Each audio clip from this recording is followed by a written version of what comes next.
Marcus Thompson checked his mailbox, and what he saw made his hands shake uncontrollably. A check for $127,000. But wait a minute. This wasn't possible. The sender's name made absolutely no sense. April 3, 2024, Detroit, Michigan, Highland Park. Marcus was 26 years old, working double shifts at a gas station, drowning in student debt. The envelope in his hand was about to reveal a secret that had been hidden for 8 years. But that wasn't even the craziest part. The real story started back in high school, and nobody knew what really happened. Let me tell you. September 2012, Stratford, Ontario, Canada. Stratford Northwestern Secondary School. Marcus Thompson was the new kid. Transfer student, black kid in a mostly white school. And he became a target immediately. The main bully was Tyler Stevens, popular kid, hockey team captain, rich family. And he made Marcus's life absolutely miserable. Every single day, Tyler would knock Marcus's books out of his hands in the hallway. Every lunch period, Tyler would dump Marcus's food tray. Every gym class, Tyler would trip him during basketball. But here's what made it worse. Tyler would film it. Every humiliation, every moment, and he'd post it online with the caption, "Poor boy Marcus fails again." The videos got hundreds of views. Kids at school would laugh. Teachers pretended not to see. And Marcus? He stopped talking. He stopped smiling. He just survived. November 2012. Things escalated. Tyler found out Marcus was applying for college scholarships. Full academic ride to University of Michigan. Marcus's only chance at escaping poverty. Tyler did something unforgivable. He hacked into Marcus's email account and deleted all his scholarship application confirmations. Every single one. Months of work, gone. Marcus found out 2 days before the deadline. Too late to reapply. His counselor tried to help, but the deadlines had passed.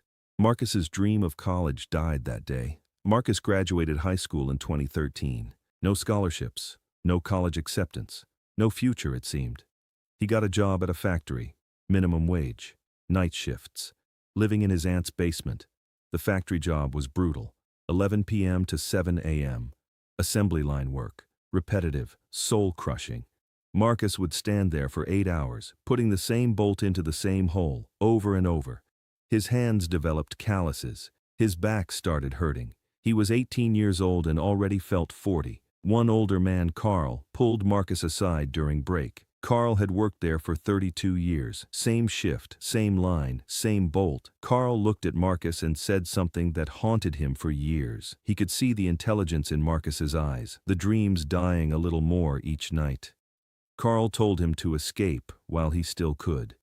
Because 30 years goes by faster than anyone thinks. Marcus went home that night and cried because he knew Carl was right, and he knew he was trapped.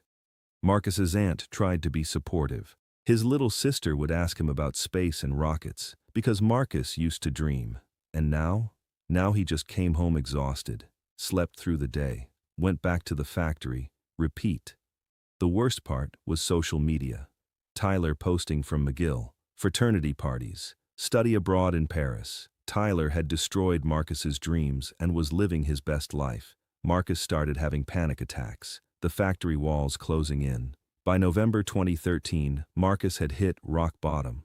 Tyler? He went to McGill University on his parents' money, posted photos of parties, campus life, everything Marcus had wanted. But here's where the story takes a turn nobody expected. December 2013, a charity hockey game happened in Stratford. Local celebrities, fundraiser for Children's Hospital, and guess who showed up? Justin Bieber, hometown hero, Stratford's most famous son. Justin was in the locker room after the game, meeting kids, taking photos, being friendly, and he overheard something. 2 hockey players were talking, laughing about old high school stories. One of them was Tyler Stevens. Tyler was bragging about the Marcus situation, how he destroyed some poor kid's college dreams. How funny the videos were, how the kid deserved it for being different. Justin stopped. He listened. Tyler had no idea who was behind him. Tyler kept talking, mentioned Marcus's name, mentioned the scholarship sabotage, mentioned how Marcus was now working at some dead-end factory job. Justin didn't say anything to Tyler, he just left. But he remembered the name, Marcus Thompson. 3 days later, Justin's assistant made calls, found Marcus Thompson's information, current address, current employment, current situation. And Justin made a decision, a quiet decision, a decision nobody would know about for 8 years. January 2014. Marcus got a letter, official letterhead from University of Michigan admissions office. It said he'd been accepted, full scholarship, 4 years. All expenses paid, room, board, tuition, books, everything. Marcus thought it was a mistake. He called the admissions office. The woman on the phone confirmed it. Anonymous donor, full ride, starting next semester if he wanted. Marcus cried that day. His aunt cried. His little sister cried. It was a miracle, a complete miracle. Marcus started classes in January 2014, studied engineering, worked hard, made the dean's list every semester, graduated in 2018 with honors. But every month, the mystery haunted him. The first day of each month, tuition paid, housing paid, books paid, everything covered. He became obsessed with finding out who was helping him, filed Freedom of Information requests, all denied, anonymous donor, protected by privacy laws. During sophomore year, Marcus posted a thank you video online, hoping his donor would see it. 247 views, no response. Junior year, he wrote a handwritten letter to the university, poured his heart out. The letter came back, undeliverable, against policy. By senior year, Marcus focused on his studies instead. Mechanical engineering, aerospace concentration, top of his class, but he never forgot. Every first of the month, Marcus would whisper the same thing, thank you, whoever you are. But he never knew who paid for it. The university wouldn't say. Anonymous donor policy, complete privacy. Marcus got a job after graduation. Good job, engineering firm in Detroit. But the student loans for living expenses over those years had piled up. $127,000 in debt, payment plans, interest, crushing pressure. He worked 2 jobs, gas station at night, engineering during the day, barely sleeping, barely surviving. But at least he had a degree. At least he had hope. Fast forward to April 2024. That check in Marcus's mailbox, $127,000, exact amount of his remaining student debt. Sender name, JB Foundation. Marcus searched online, JB Foundation. Nothing came up. No website, no information, nothing. He went to his bank. They confirmed the check was real, legitimate, fully funded account. He could deposit it. Marcus was going crazy. Who was JB? Why exactly $127,000? Why now? That same week, something happened that changed everything. A documentary released. Justin Bieber, Homecoming. A film about his childhood in Stratford. Marcus wasn't even going to watch it. He wasn't a big Bieber fan, but his co-worker insisted, said it was inspiring, said Marcus needed to see it. So that night, after his engineering shift, Marcus sat down with a beer and pressed play. In the documentary, there's a segment. Justin talking about bullying, about seeing it happen in Stratford, about wanting to do something about it. And then Justin said something specific. He mentioned a hockey game in 2013. He mentioned overhearing a bully brag about destroying someone's college dreams. He mentioned thinking about his own struggles, his own poverty growing up.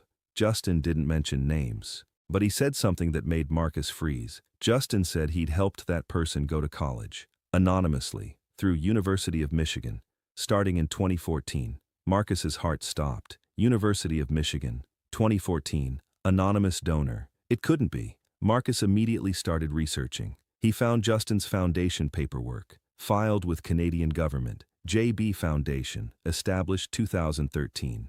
Purpose, educational support for bullying victims. Marcus found news articles, small mentions.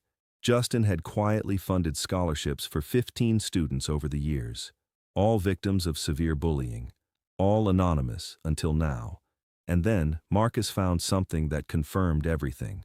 An interview with Justin's old assistant from 2014. The assistant mentioned a specific case, a black student from Stratford whose college applications were sabotaged. Justin had tracked him down and paid everything. Marcus was the only black student from Stratford who started University of Michigan in January 2014 with a full anonymous scholarship. It was him. Justin Bieber had saved his life. And Marcus had no idea for 10 years. Marcus tried to contact Justin's team, sent emails, messages, calls. He just wanted to say thank you. just wanted Justin to know what that money meant. 2 weeks later, Marcus's phone rang. Unknown number. It was Justin's manager.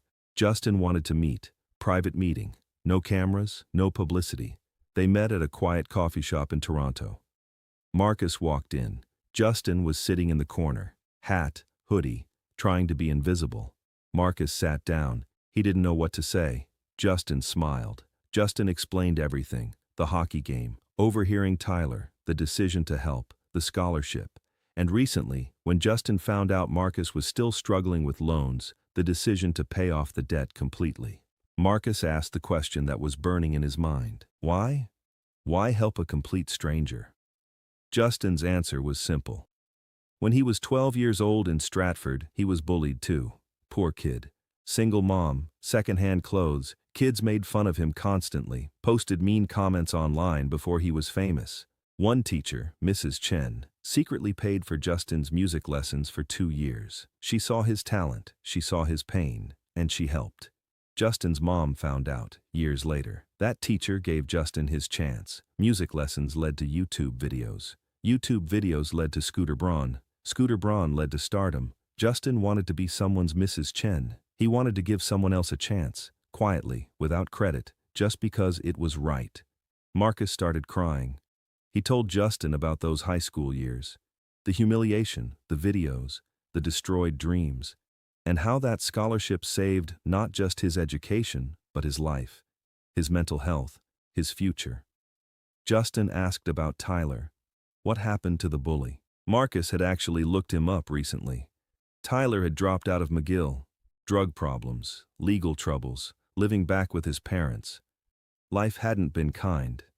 Justin didn't smile. He just nodded. He said karma was real, but he'd never celebrated someone else's suffering. He just wanted to lift up the people who'd been knocked down.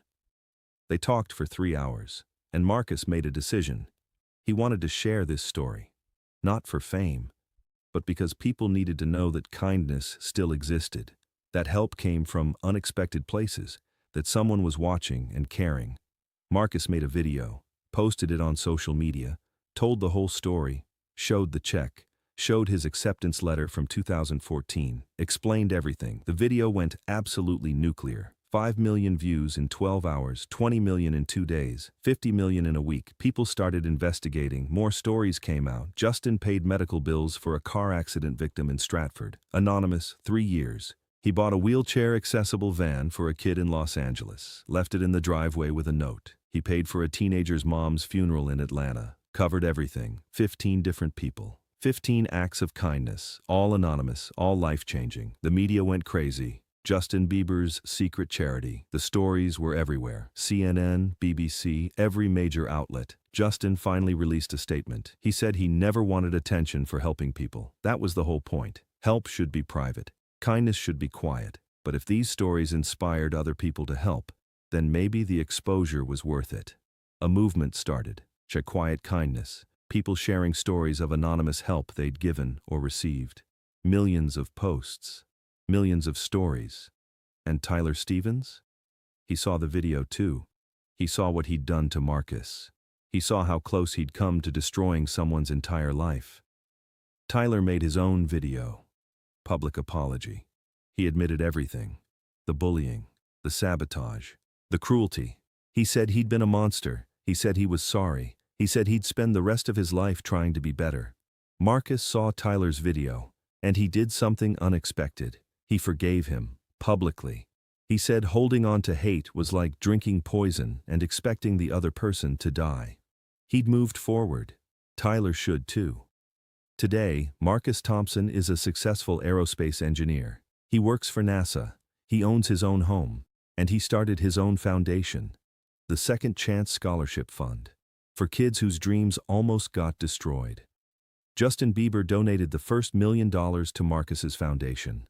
Not anonymously this time, very publicly, to show people that investing in hurt kids was worth it. And at the foundation's launch event, Justin said something that made everyone cry.